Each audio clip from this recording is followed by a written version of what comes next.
Let me ask you a simple but uncomfortable question. Why does Jose Rizal still feel relevant today? Why do the same corrupt officials, submissive citizens, and colonial mindsets he exposed in his novels still walk among us a century later? You'd think 100 years would have made a difference, but here we are, still haunted by the very ghost Rizal tried to lay to rest.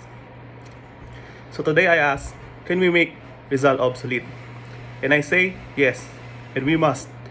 Not by forgetting him, but by finally living out the dream he died for. Rizal is still valid because we haven't solved the problems he diagnosed. Our goal should not be to worship his relevance but to outgrow it.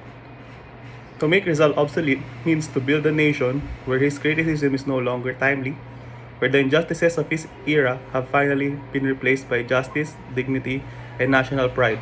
In short, where Rizal's works are studied not as mirrors of our present, but as artifacts of our past. Read No Limitangere or El Filibusterismo today, and you're not reading fiction, you're reading the news.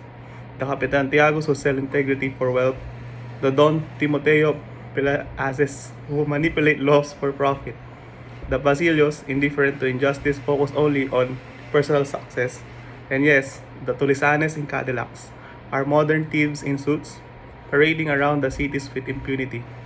Rizal didn't intend to predict our time, but we have made it easy because we haven't changed. Rizal warned us about language. He said that adopting a foreign tongue would kill our originality. And look at us now, divided by dialects, unified by a borrowed language. We admire our Western ideals but forget our own. We are so Americanized that we called our nationalism outdated and call colonial thinking modern. As Constantino said, we bartered our heritage for a mess of pottage, and we're choking on it. We still produce educated Filipinos but not necessarily awakened Filipinos. Our schools train minds but not consciences. Our professionals are skilled but many lack a sense of duty to the nation. Rizal dream of citizens who live for a cause greater than themselves. But what we often see today are individuals chasing personal gain, indifferent to their society's suffering. We have become a nation of Basilios when what we need is a nation of Rizals. So how do we make Rizal obsolete? We do it by making his criticism of our society irrelevant because we fix the problem.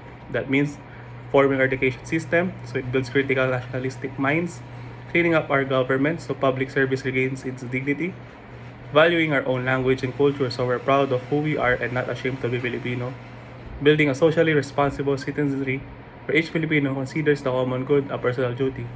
If we do that, if we act now, Rizal's books will no longer sting.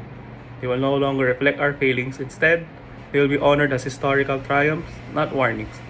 And then we will have made Rizal obsolete, not by burying him, but by building the Philippines he dreamed of, a nation so great that his criticisms no longer apply, a nation where Rizal lives not in relevance but in fulfillment.